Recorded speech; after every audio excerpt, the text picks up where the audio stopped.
నమస్కారం. మన భారతీయ న్యాయ వ్యవస్థలో దాగి ఉన్న ఒక అద్భుతమైన సూపర్ పవర్ గురించి ఎప్పుడైనా విన్నారా? ఈ రోజు మన విశ్లేషణలో సరిగ్గా దాని గురించే మాట్లాడుకోబోతున్నాం. ఇది చాలా ఆసక్తికరంగా ఉంటుంది. కాబట్టి ఏమాత్రం ఆలస్యం లేకుండా నేరుగా టాపిక్లోకి వెళ్ళిపోదాం. ఒకసారి ఈ పరిస్థితిని ఊహించుకుందాం. ఒక కోర్టు తీర్పొచ్చింది. అది చూస్తే అస్సలు న్యాయం జరగలేదనిపిస్తోంది. కాని దాన్ని సవాలు చేయడానికి చట్టపరంగా ఉన్న అప్పీల్దారులన్నీ పూర్తిగా మూసుకుపోయాయి. ఇక అంతేనా? న్యాయం కోసం వేరే దారే లేదా? ఇలాంటప్పుడు ఒక సాధారణ పౌరుడికి ఏమవుతుంది? సరిగ్గా ఇలాంటి నిరాశాజనకమైన పరిస్థితుల కోసమే మన రాజ్యాంగ నిర్మాతలు ఒక అద్భుతమైన రక్షణ కవచాన్ని ఏర్పాటు చేశారు. అదే ఆర్టికల్ 136. న్యాయ వ్యవస్థలో ఇదొక అల్టిమేట్ లీగల్ సేఫ్టీ నెట్ లాంటిదనమాట. న్యాయ పరిభాషలో దీనినే మనం స్పెషల్ లీవ్ పెటిషన్ లేదా సింపుల్గా ఎస్ఎల్పి అంటాం. సాధారణ అపీల్కి ఎలాంటి అవకాశం లేకపోయినా సరే, దేశంలోని దాదాపు ఏ కోర్టు లేదా ట్రిబ్యునల్ ఇచ్చిన తీర్పుపైనైనా సుప్రీంకోర్టును అభ్యర్థించడానికి ఈ ఆర్టికల్ అవకాశమిస్తుంది.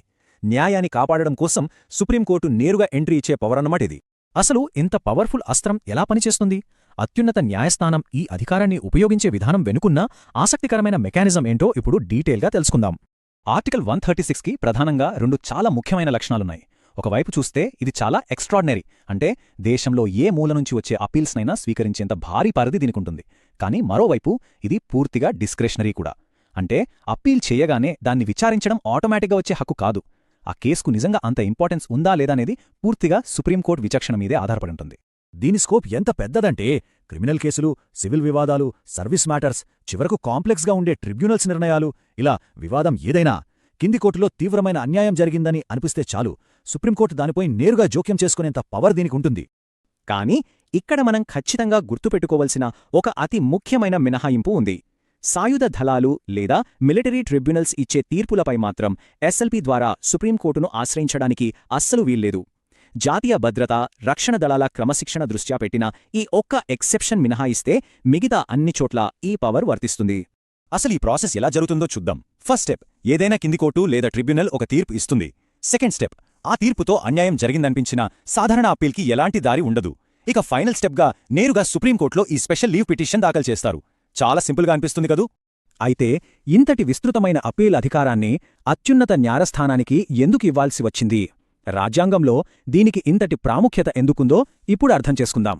దీని వెనుక మెయిన్గా 3 రీజన్స్ ఉన్నాయి. ఫస్ట్, సిస్టంలో ఎక్కడైనా తీవ్రమైన అన్యాయం జరిగితే వెంటనే సమర్థవంతంగా సరిదిద్దడం. సెకండ్, కింది కోర్టులు లేదా ట్రిబ్యునల్స్ చట్టాన్ని దుర్వినియోగం చేయకుండా ఆపడం. ఇక థర్డ్, దేశంలో న్యాయానికి అంతిమ సంరక్షకుడుగా సుప్రీంకోర్టు స్థానాన్ని మరింత బలంగా నిలబెట్టడం. మరి ఇంత పవర్ ఉంది కదా అని సుప్రీంకోర్టు దీన్ని ఇష్టమొచ్చినట్టు వాడేస్తుందా? అస్సలు లేదు. ఈ అధికారాన్ని ఎలా వాడుకోవాలో సుప్రీంకోర్టు కొన్ని చారిత్రక తీర్పుల ద్వారా తనకంటూ కొన్ని కఠినమైన రూల్స్ పెట్టుకుంది. మన లీగల్ హిస్టరీలో ఈ 2 కేసులు గమనిస్తే ఆ విషయం బాగా అర్థమవుతుంది. 1950లో వచ్చిన ప్రీతం సింగ్ వర్సెస్ స్టేట్ కేసులో ఆర్టికల్ 136ని కేవలం అత్యంత అసాధారణమైన కేసుల్లో మాత్రమే వాడాలని సుప్రీంకోర్టు చాలా క్లియర్గా చెప్పింది. చిన్న చిన్న సమస్యలకు కాదని తేల్చేసింది. ఆ తర్వాత 2000లో Kunhayi Ahmed versus state of Kerala కేసులో అసలు ఈ ఎస్ఎల్పీలను విచారణకు ముందే కొట్టివేస్తే ఆ తీర్పులకు ఎలాంటి ఎఫెక్ట్ ఉంటుందో కోర్టు మరింత డీటెయిల్గా ఎక్స్ప్లెయిన్ చేసింది. సరే, రాజ్యాంగ సిద్ధాంతాలు, పాత తీర్పులన్నీ బాగానే ఉన్నాయి. కానీ కట్ చేస్తే ఈ 2026 నాటికి ప్రస్తుత రియాలిటీ ఏంటో చూద్దాం. థియరీకి, ప్రాక్టికల్గా జరుగుతున్న దానికి మధ్య ఉన్న గ్యాప్ ఇక్కడే తెలుస్తుంది. వందల్లో కాదు, ఏకంగా వేలల్లో. అవును, ప్రతి ఏటా సుప్రీంకోర్టులో దాఖలవుతున్న ఎస్ఎల్పీల సంఖ్య వేలల్లో ఉంటోంది. 100కో, 1,00,00,000కో ఒక్కసారి ఎప్పుడో రేర్గా వాడాల్సిన ఈ అస్త్రాన్ని ఇప్పుడు ఏకంగా అందరూ ఆశ్రయిస్తున్నారు. దీనివల్లే క్షేత్రస్థాయిలో ఒక ఊహించని కొత్త సమస్య వచ్చిపడింది. ఎక్కడో ఎక్స్ట్రీమ్గా అన్యాయం జరిగితే ఆదుకునేందుకు తెచ్చిన ఈ ఎస్ఎల్పీలే ఇప్పుడు సుప్రీంకోర్టు పనిభారం విపరీతంగా పెరిగిపోవడానికి మెయిన్ రీజన్ అయిపోయాయి.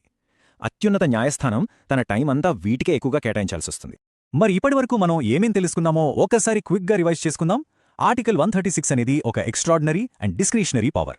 మిలిటరీ ట్రిబ్యునల్స్కి తప్ప దాదాపు మిగతా అన్ని కోర్టుల ట్రిబ్యునల్స్కి ఇది వర్తిస్తుంది. దీని స్కోప్ అత్యంత విస్తృతమైనది మరియు న్యాయ వ్యవస్థలో ఇదొక పవర్ఫుల్ సేఫ్టీ నెట్. ఫైనల్గా సారాంశమేంటంటే, ఆర్టికల్ 136 అనేది కింది కోర్టులు, ట్రిబ్యునల్స్ ఇచ్చే తీర్పుల మీద స్పెషల్ లీవ్ టు అపీల్ మంజూరు చేసే సూపర్ పవర్ని సుప్రీంకోర్టుకిస్తుంది. వ్యవస్థలో ఎక్కడైనా న్యాయం దారి తప్పితే ఆ అన్యాయాన్ని నిరోధించడానికి రాజ్యాంగమిచ్చిన అత్యంత పవర్ఫుల్ టూల్ ఇది. ఇక ముగించే ముందు ఒక్కసారి ఆలోచించాల్సిన విషయం ఒకటుంది. న్యాయం కోసం తలుపులు ఎప్పుడూ అందరికీ బార్లా తెరిచే ఉంచాలి. కాని అలాని అత్యున్నత న్యాయస్థానం పరి మోయలేని భారం పడిపోకూడదు కదా. మరి ఈ రెండింటి మధ్య సరైన బ్యాలెన్స్ ఎలా తీసుకురాగలం? ఒక్కసారి ఆలోచించండి. ఈ విశ్లేషణతో ఆర్టికల్ 136పై మీకు మంచి క్లారిటీ వచ్చిందని ఆశిస్తున్నాం.